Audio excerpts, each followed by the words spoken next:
नमस्कार। विधि दर्पण के आज के सेगमेंट में आप सभी का स्वागत है।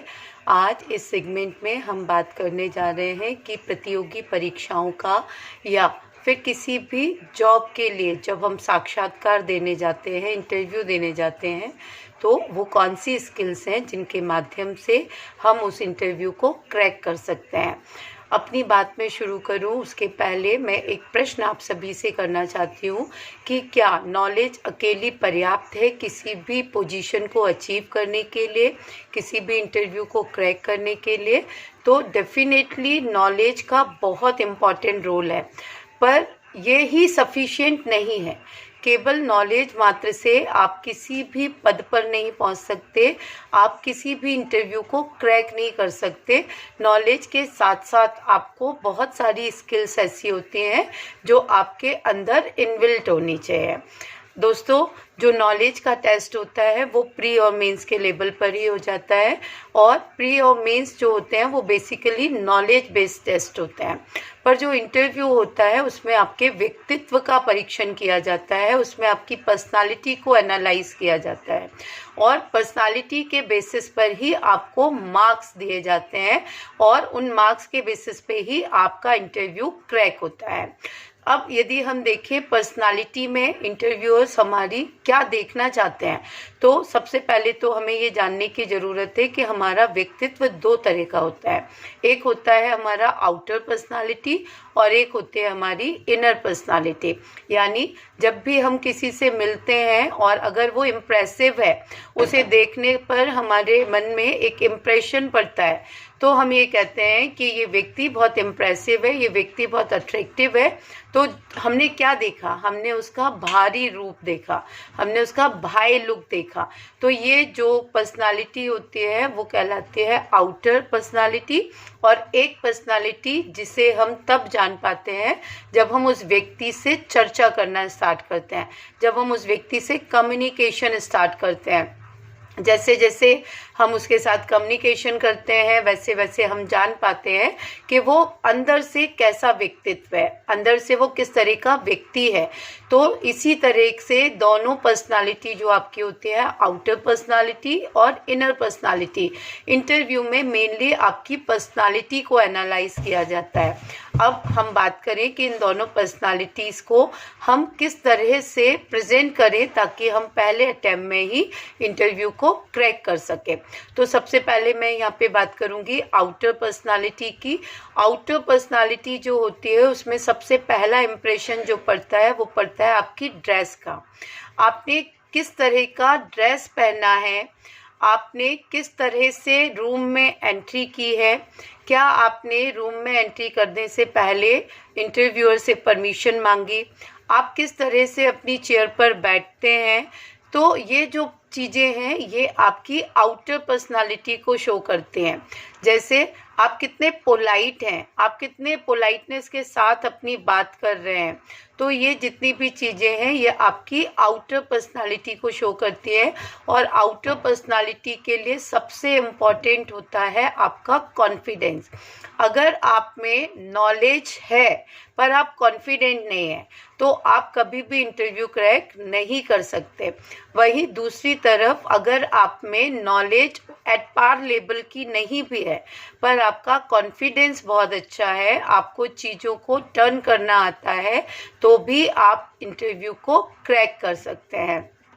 तो आउटर पर्सनालिटी में जो एनालिसिस इंटरव्यू टीम आपका करती है वो करती है how you look, how you behave, how you sit, how you polite. तो इन सारी चीज़ों की जो एनालिसिस होती है वो इंटरव्यू में की जाती है आपके आउटर पर्सनालिटी को चेक करने के लिए। दूसरा इनर पर्सनालिटी।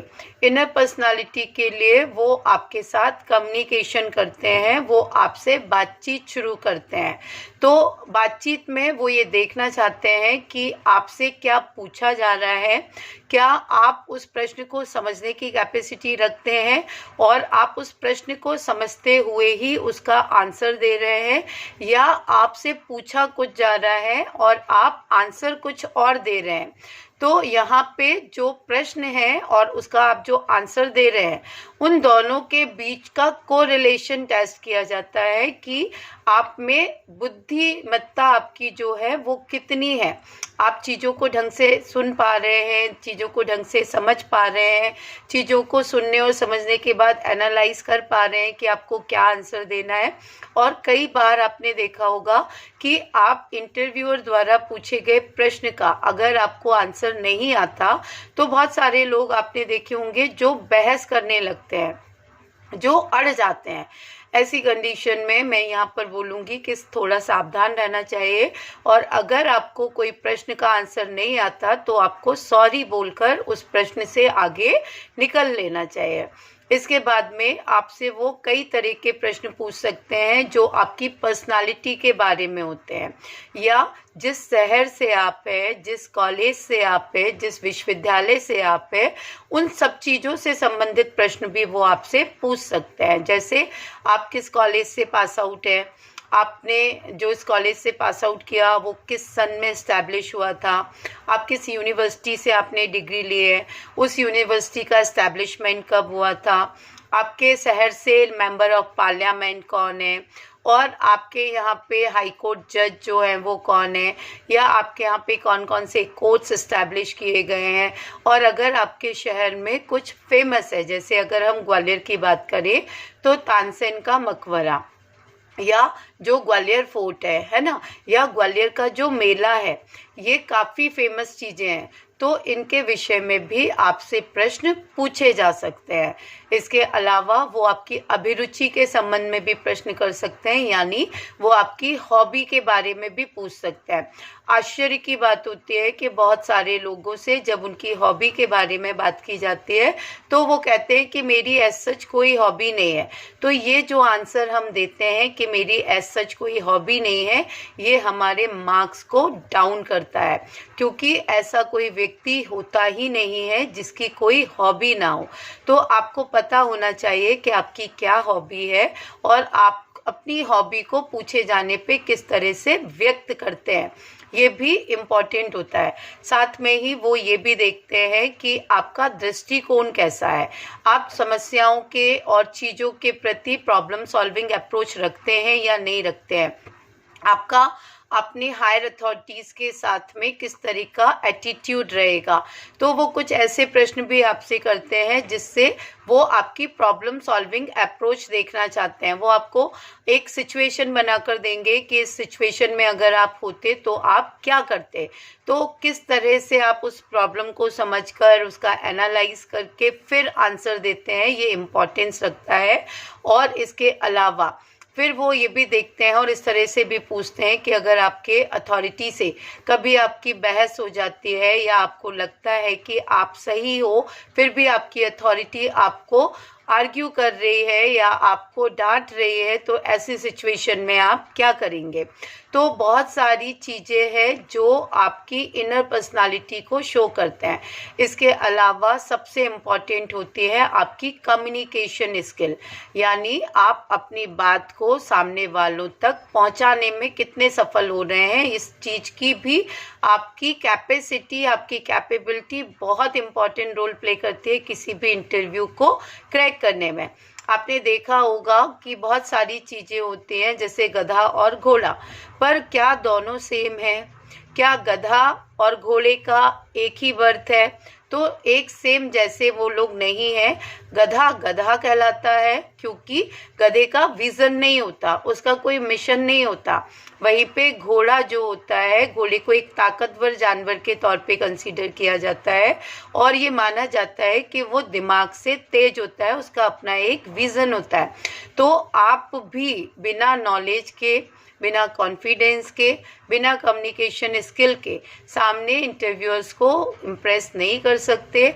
अगर आपको कोई भी इंटरव्यू क्रैक करना है तो आपको नॉलेज के साथ साथ कम्युनिकेशन स्किल को इम्प्रूव करना होगा, आपका कॉन्फिडेंस लेवल हाई होना चाहिए और आपको तार्किक यानी कि लॉजिकल आंसर्स देना आना चाहिए। इन सब के अलावा आपका जो वे ऑफ टॉकिंग है वो बहुत पोलाइट होना चाहिए, हम्बल होना चाहिए और आप डाउन टू अर्थ पर्सनालिटी के तौर पे उभर कर सामने आने चाहिए। तो ये थे हाउ टू क्रैक इंटरव्यूज़। तो आई होप इस वीडियो के माध्यम से मैं आपको ये बताने में सफल रही हूँ कि आप किसी भी इंटरव्यू की जो तैयारी है वो किन बातों को ध्यान में रख के करें। एक और आग्रह मैं यहाँ पे इस वीडियो के माध्यम से करना चाहूँगी। मैंने बहुत से स्टूडेंट देखे हैं जो बहुत इंटेलिजेंट होते हैं, जो सालों तक प्री मेंस की तैयारी करते हैं, पर वो इंटरव्यू को बहुत लाइटली लेते हैं। वो कभी भी इंटरव्यू की तैयारी नहीं करते और एट द एंड वो इंटरव्यू में ही फेल हो जाते हैं, वो इंटरव्यू को क्रैक नहीं कर पाते। तो इंटरव्यू जो है उसकी तैयारी हर दिन के साथ करनी चाहिए। आपको क्यूरियस होना चाहिए, आपको चीज़ों को सीखना चाहिए, आपको चीज़ों को जानने की जिज्ञासा होनी चाहिए, आपका नेचर एक्सप्लोर करने वाला होना चाहिए, आपको एक क्यूरियोसिटी होनी चाहिए और उस क्यूरियोसिटी के जवाब ढूंढने का आपको प्रयास करना चाहिए। जब धीरे धीरे आप अपनी चीज़ों को रूटीन वे में करेंगे तो ये सब आपके बिहेवियर में, आपकी पर्सनालिटी में इनबिल्ट हो जाएगा।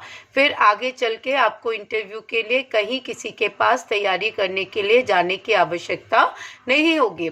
अगर आपका एम, आपका लक्ष्य क्लियर है, अगर आपने ठान लिया है कि आपको जुडिशरी में जाना है या फिर आपको एडीपीओ बनना है या आपको किसी और प्रोफेशन में जाना है, तो अगर आपका विज़न क्लियर है, आपका लक्ष्य डिसाइड है, तो आपको उस पोस्ट के अकॉर्डिंग आपकी पर्सनालिटी कैसी होनी चाहिए उस पर आज से ही काम करने की आवश्यकता है।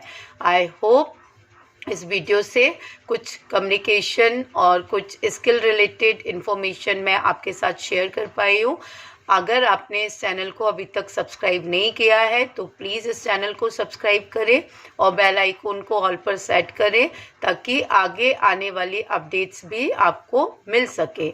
अगले किसी वीडियो में किसी और इम्पोर्टेंट टॉपिक पर आपसे फिर मुलाकात होगी। तब तक के लिए नमस्कार।